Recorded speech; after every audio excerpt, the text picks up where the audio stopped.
Est-ce que ta boutique Shopify pourrait faire fuir tes visiteurs sans que tu le saches? Et oui, certaines erreurs de personnalisation peuvent totalement casser l'expérience utilisateur et au final impacter tes ventes. Aujourd'hui, on va parler de 7 erreurs que je vois tout le temps sur les boutiques Shopify et surtout comment on peut les éviter pour transformer ton site en une boutique digne de ce nom. Je suis Nathan, développeur Shopify depuis 7 ans, fondateur de l'agence Nomade et du thème Shopify Phantom. Après avoir bossé sur des centaines de boutiques, je peux te dire une chose, les erreurs de personnalisation, c'est l'une des premières raisons pour lesquelles les boutiques ne performent pas, outre le manque d'acquisition bien évidemment. Mais ne t'inquiète pas, on va régler ça ensemble. Peut-être que ça te parle. Un logo trop gros qui prend toute la place, un menu où tu ne sais même plus où cliquer tellement il y a de liens, ou encore une description produit de 4 km que personne n'a envie de lire mais présent pour un référencement naturel que de moins en moins de personnes atteignent, avec les résultats organiques noyés dans les limbes de Google au fur et à mesure que le temps passe. Si ça ressemble à ta boutique, reste bien jusqu'à la fin de la vidéo, je pense que je peux t'apporter mon aide. Et je vais te montrer comment corriger ces erreurs une bonne fois pour toutes.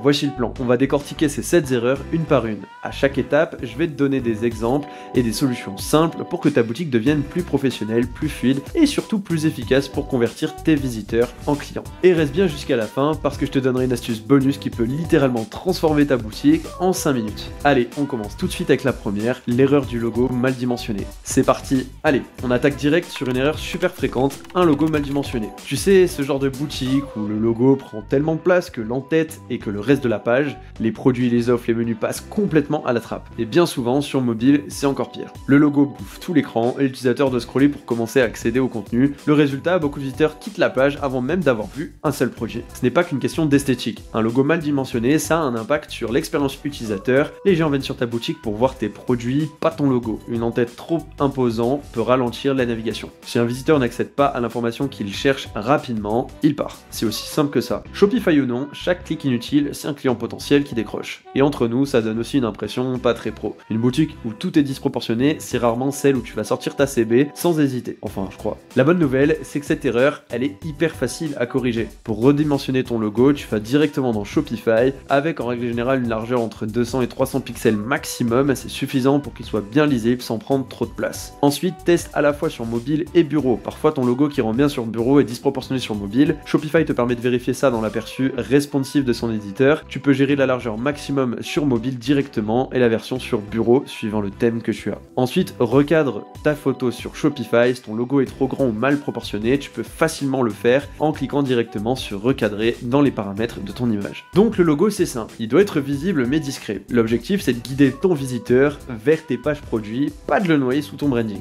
Ok, maintenant on a réglé le problème du logo, parlons d'une erreur qui ruine l'expérience utilisateur, un menu principal surchargé. Je pense que tu vois de quel type de menu je parle, celui où il y a tellement de liens que tu te demandes si tu es sur une boutique ou sur l'arborescence d'un site des années 2000. Accueil, à propos, femmes, hommes, enfants, soldes, nouveautés, blog FAQ, livraison, contact, bref, un vrai catalogue Ikea. Et le pire c'est que ce type de menu s'affiche pareil sur mobile, ce qui devient complètement inutilisable. Un menu trop rempli, c'est problématique pour plusieurs raisons. La première, c'est l'effet de paralysie décisionnelle. Plus tu donnes d'options à quelqu'un, plus il aura de mal à choisir. Trop de choix, tu le choix. Et ton visiteur ne sait pas où cliquer. Résultat, il quitte la boutique sans explorer plus loin n'importe lequel de tes produits. La navigation devient inefficace avec un menu chargé qui ralentit ton utilisateur. A l'inverse, un menu clair doit guider ton visiteur en 2 clics vers ce qu'il cherche. Enfin, une boutique avec un menu désorganisé donne l'impression d'un site amateur, ce qui peut affecter la confiance de ton client potentiel. En exemple, j'ai travaillé sur une boutique qui vendait des accessoires pour animaux. Leur menu principal contenait littéralement 15 catégories, avec 2 lignes. Collier, lait, jouets, nourriture, vêtements, promo, avis, clients, FAQ, blog, contact, encore une fois, c'était la brocante. Pourtant, il y avait un bon trafic grâce au SEO et aux réseaux sociaux. Et le résultat, c'est que la majorité des visiteurs cliquaient uniquement sur 3 ou 4 catégories principales. On a simplifié le menu en regroupant les catégories en sous-menus avec des méga-menus.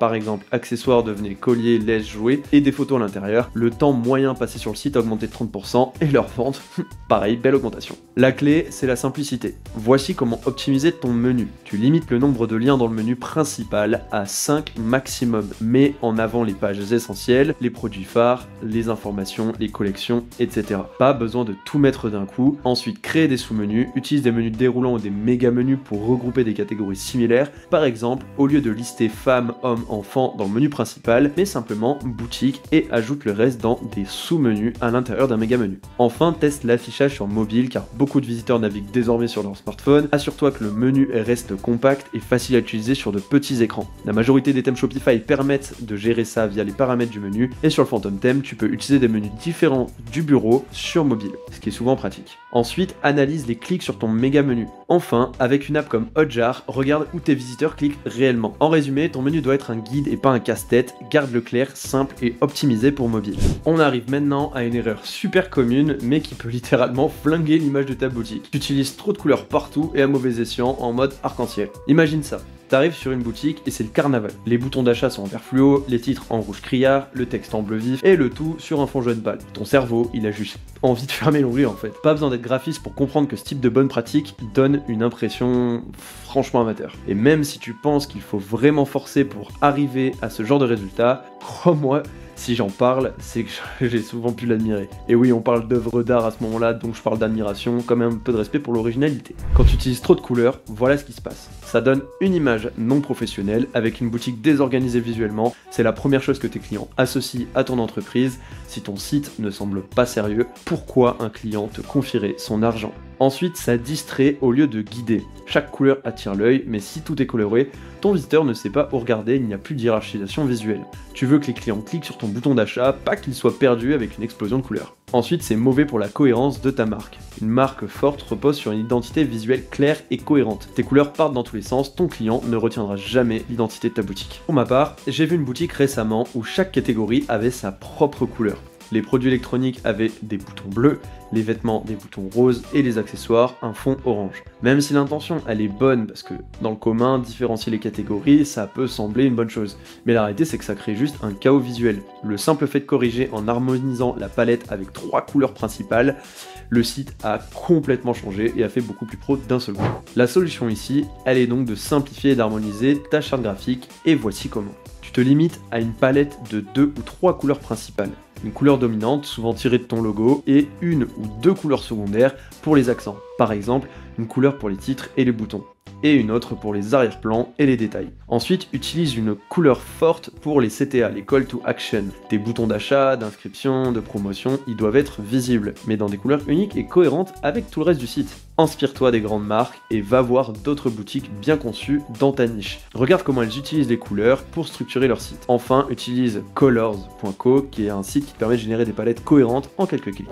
Bon, comme tu vois pour l'instant, pas besoin d'avoir un site en mode carnaval pour attirer l'attention et encore moins d'être professionnel pour résoudre la totalité de ces erreurs. Une palette de couleurs minimaliste et cohérente te fera paraître 10 fois plus professionnel et ça boostera directement la confiance de tes visiteurs. On passe maintenant à une erreur qui, je te préviens, touche beaucoup de boutiques Shopify. Trop de texte long absolument partout pour le SEO. T'arrives sur ta page produit et tu te retrouves face à un pavé de texte interminable. Ça raconte l'histoire de la marque, la description technique du produit, comment il a été fabriqué, le mode d'emploi, les bénéfices du produit, mais tout ça dans un seul bloc description. Bref, un bloc qui fait 4 km. Et toi, tout ce que tu voulais savoir, c'est si la chaussure, elle taillait petit ou grand. Soyons honnêtes, plus personne n'a la patience de lire un roman sur un site e-commerce, surtout quand il cherche à acheter quelque chose. Et de temps en temps, dites-vous que c'est quand même des achats compulsifs. Un excès de texte est donc problématique pour plusieurs raisons. 1. Les visiteurs scannent la page et ne lisent pas du tout. Maintenant sur le web, la plupart des gens regardent rapidement les titres, les points en gras, les visuels. Si ton texte est trop dense, ils zappent. Ensuite, ça surcharge visuellement la page. Une boutique remplie de gros blocs de texte perd de son attrait visuel. Et une page qui n'est pas agréable à regarder, c'est une page où on reste pas. Enfin, tu perds le client potentiel si tu ne trouves pas rapidement les infos clés. Prix, bénéfices, points forts, et il passe à autre chose. Probablement chez un concurrent en plus de ça. Donc, pour éviter de noyer tes visiteurs sous un flot d'informations, ce que je te conseille, tu structures ton texte en sections claires. Ça ne veut pas dire en mettre moins, mais mieux. Divise tes descriptions en blocs distincts avec des sous-titres grâce aux champs méta. Par exemple, les bénéfices principaux, pourquoi ce produit il est génial, ensuite les caractéristiques techniques avec les détails essentiels, dimensions, matières, etc. Puis un mode d'emploi, comment on utilise ton produit. D'ailleurs, pour un tutoriel sur les champs méta, clique juste en haut à droite.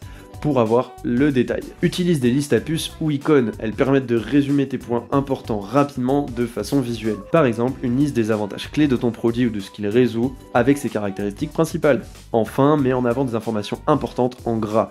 Les clients scannent les pages, donc attirent leur attention sur les infos essentielles. Par exemple, convient aux peaux sensibles pour des produits de dermocosmétiques. Raconte ton histoire ailleurs. Le storytelling est important, mais garde-le pour une page à propos. Les fiches produits doivent rester centrées sur l'achat. Ou sinon, distille-le plus bas sur ta page, mais c'est pas le point clé ici. En résumé, dis-toi bien qu'une description produit n'est pas un roman, elle doit informer, convaincre et aller droit au but. Tu simplifies tes pages, tu verras une vraie différence dans l'engagement de tes visiteurs. On passe maintenant à une erreur qui peut littéralement tuer la confiance de tes clients. Proposer une seule photo produit et en plus avec une qualité complètement horrible. Imagine tu tombes sur une boutique qui vend des vêtements. Tu cliques sur une robe et là tu vois une seule photo mal éclairée, prise sous un mauvais angle. Tu sais pas si le tissu il est épais, léger, si la coupe elle est droite, ajustée, et t'as absolument aucune idée de ce que ça donne porter. Résultat, tu fermes la page. Parce qu'acheter un produit qu'on ne voit pas clairement, c'est comme signer un chèque en blanc. Et c'est pareil pour n'importe quel produit. Si tes photos ne rassurent pas ton client, il ira tout simplement voir ailleurs. Des photos de produits bâclés ou AliExpress, c'est problématique pour plusieurs raisons. Les visiteurs ne lisent pas, ils regardent. Donc, lorsqu'un visiteur parcourt ta boutique, il va regarder les informations visuelles et là où tu pourrais en donner énormément, c'est sur tes images produits. Il achètera davantage pour les images que pour le reste. C'est factuel. Ça casse également la confiance car une image floue ou mal cadrée donne l'impression d'un site amateur. Et franchement, qui veut risquer de recevoir un produit qui a absolument rien à voir avec ce qu'il pensait acheter. Aussi, ça ne montre pas assez d'infos sur le produit car les clients veulent voir tous les détails avant d'acheter. Texture, couleur, taille réelle, vue sous différents angles, etc. Tout ça, ça joue un rôle clé dans leur décision. Ça réduit également l'engagement parce que plus tu montres de photos de qualité, plus tes visiteurs passent de temps sur ta boutique à examiner les détails de tes produits. Et moins ils en voient, plus ils partent vite en fait. Donc, la qualité et la variété de tes photos produits peuvent faire toute la différence et voilà ce que tu peux faire pour éviter cette erreur. Propose au moins 3 photos par produit. Une vue d'ensemble pour monter le produit en entier, un gros plan sur les détails, texture, couture, boutons, matériaux, etc. Une photo du produit en situation, par exemple porté ou utilisé. Utilise ensuite des photos de haute qualité, pas besoin d'avoir un studio pro, mais prends le temps d'utiliser un bon éclairage et un ton neutre si jamais tu fais tes propres photos. Sinon, tu peux aussi utiliser des modèles d'IA sur fal.ai avec des modèles de Flux comme Laura ou Redux permettant d'avoir des résultats impressionnants en qualité et fidélité de l'image. Ensuite, harmonise le ratio de tes photos. Pour des photos produits, fais en sorte d'avoir un ratio homogène, soit largeur fois hauteur constant. Que ce soit des photos carrées, 3/4 ou portraits, peu importe, mais garde une consistance. Ensuite, optimise tes images pour le web. Les photos HD sont importantes, mais attention à ne pas ralentir le chargement de ta boutique. Utilise un outil comme image.upscaler pour améliorer la résolution de tes images, puis TinyPNG pour compresser tes images sans perte de qualité en format WebP. Montre ensuite les variations de ton produit s'il existe en plusieurs couleurs ou tailles, avec une image par variation, ce qui rassure le client car il voit ce qu'il va acheter et ça peut booster tes ventes. En résumé, souviens-toi que tes photos sont ton meilleur argument de vente. Si elles sont belles, variées, claires, elles inspireront confiance à tes visiteurs et les inciteront à acheter. On arrive maintenant à une erreur qui peut littéralement transformer ta boutique en un marché de quartier. Avoir des promotions absolument partout. T'as sûrement déjà vu ce genre de boutique, dès que t'arrives, c'est une avalanche. D'abord, t'as une bannière énorme qui hurle 50% de réduction, des étiquettes promo, offres spéciales, fin de stock sur chaque produit, ou une pop-up qui s'ouvre toutes les 30 secondes pour te dire « Julie vient de commander ce produit !» Et le pire, c'est que certains sites vont jusqu'à ajouter des animations sur les boutons d'achat et des couleurs flashy pour être sûr que tu passes pas à côté de leur promo. Le résultat, ton client ne sait absolument même plus où regarder, il est bombardé de messages promotionnels et il perd toute confiance dans ton site parce que la promo tue la promo. Et bon Dieu, ça fait cheap en fait. Une boutique avec des promos partout, c'est problématique pour plusieurs raisons, cette fois-ci plutôt évidentes. Comme je disais, ça fait cheap, si tout est en promo, les visiteurs vont se demander si tes prix sont gonflés artificiellement, ou pire, si tes produits sont de mauvaise qualité, parce que ça donne directement une impression d'une boutique pas très sérieuse. Ensuite, ça distrait de l'essentiel, à force de multiplier les bannières et les étiquettes, tu dilues ton message principal, celui de faire découvrir tes produits et de guider ton visiteur vers l'achat. Et enfin, si tout est toujours en promo, ça perd tout simplement de sa valeur, tes clients n'y croient absolument pas et n'ont pas ce sentiment d'urgence ou de rareté qui pousse à passer à l'action. Donc, pour éviter de transformer ta boutique en brocante, Voici ce que je te conseille. Réserve les promos pour des périodes spécifiques, fais d'abord des promotions ciblées sur des événements comme le Black Friday, les soldes ou les lancements de nouveaux produits. Donc informe-toi sur les dates de ces diverses périodes en avance. Affiche une promo à la fois bien mise en avant. Si tu as une offre spéciale, mets-la en valeur sur la page d'accueil avec une bannière simple et élégante. Pas besoin d'en rajouter de partout, le client va le voir. Enfin, supprime les animations inutiles, les pop-up incessantes et les badges promo clignotants n'aident pas du tout à vendre. Ça fatigue le visiteur, ça donne une impression peu professionnelle et ça fait un peu dropshipping sale de l'époque. Fais ensuite des promotions claires et transparentes, affiche le prix barré et le nouveau prix à côté sans exagérer, ça montre que ton offre est réelle et honnête et surtout ça suffit. On termine avec une erreur que je vois trop souvent chez les débutants. Utiliser des apps d'urgence, mais vraiment à outrance. T'as sûrement déjà vu ça sur certaines boutiques. Un compteur qui t'indique que l'offre expire dans 2 minutes et qui se réinitialise comme par hasard à chaque fois que tu rafraîchis la page, une notification qui te dit toutes les 10 secondes « Pierre vient de commander ce produit, machin est en train de voir ce produit, il y a 15 personnes sur la page produit, etc. » ou encore un message du style « Seulement un produit en stock » alors que tu sais très bien qu'il y en a encore 10 000 dans l'entrepôt et que tout va bien. Quand c'est mal utilisé, ces astuces censées créer un sentiment d'urgence ou de rareté donnent surtout une impression de fake.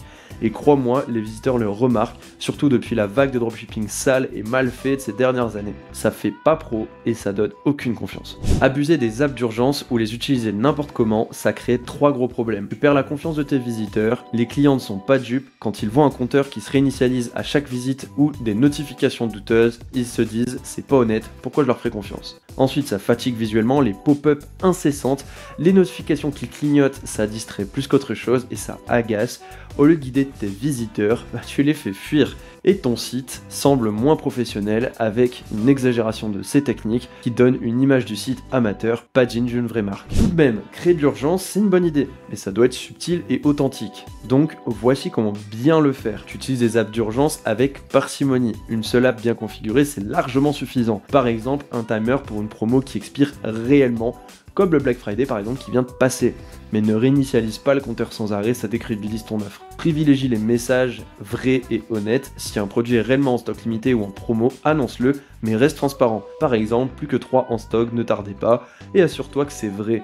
Puis par la suite, installe un plugin de Back in Stock pour récupérer des ventes avec Klaviyo, avec le lien pour installer l'application en description si ça t'intéresse. Enfin, fais simple et lisible. Si tu veux afficher une promo ou une urgence, intègre-la dans une bannière fixe sur ton site ou une notification discrète. Pas besoin de pop-up agressifs qui sautent au visage. Et en bonus, teste qui fonctionne. Regarde tout simplement dans tes stats pour voir si tes visiteurs réagissent positivement à ces éléments. Si ça marche pas, supprime. Donc souviens-toi, l'urgence c'est bien, mais seulement si c'est bien fait. Une boutique honnête et pro inspirera toujours plus confiance qu'un site qui bombarde ses visiteurs avec des fausses notifications. Bon, comme promis, voici une astuce bonus qui peut littéralement transformer l'expérience utilisateur sur ta boutique Shopify et ça te prendra que quelques minutes à la mettre en place. Cette astuce, c'est d'utiliser un outil d'analyse comportementale comme Hotjar ou Lucky Orange qu'on utilise nous-mêmes sur Nomade pour analyser les boutiques de nos clients. Ces outils te permettent de voir exactement comment les visiteurs interagissent avec ta boutique, en temps réel ou via des enregistrements anonymes. Premièrement, tu identifies les blocages. Par exemple, si tu remarques que beaucoup de visiteurs cliquent sur ton menu sans aller plus loin, c'est peut-être qu'ils trouvent tout simplement pas ce qu'ils cherchent. Ou encore qu'ils quittent une page produit sans ajouter au panier, peut-être que ton bouton est mal placé ou que le prix manque de clarté ou les bénéfices, etc. Ensuite, tu analyses les zones chaudes et froides. Grâce au heatmap, tu vois où tes visiteurs passent le plus de temps sur une page. Si ton bouton ajouté au panier est tout en bas et que personne ne scrolle jusque-là, tu sais qu'il faut le positionner plus haut. Enfin, tu améliores les conversions rapidement car l'idée c'est de repérer les petits ajustements à faire qui auront un gros impact. 80-20, loi de Pareto. Parfois, il suffit de repositionner un élément ou de simplifier une page pour faire toute la différence. Maintenant, comment le mettre en place? C'est super simple. Tu t'inscris sur un des deux sites, Hotjar ou Lucky Orange. Les deux proposent des versions gratuites pour démarrer. Tu installes leur code sur ta boutique Shopify. Ça prend littéralement 2 minutes.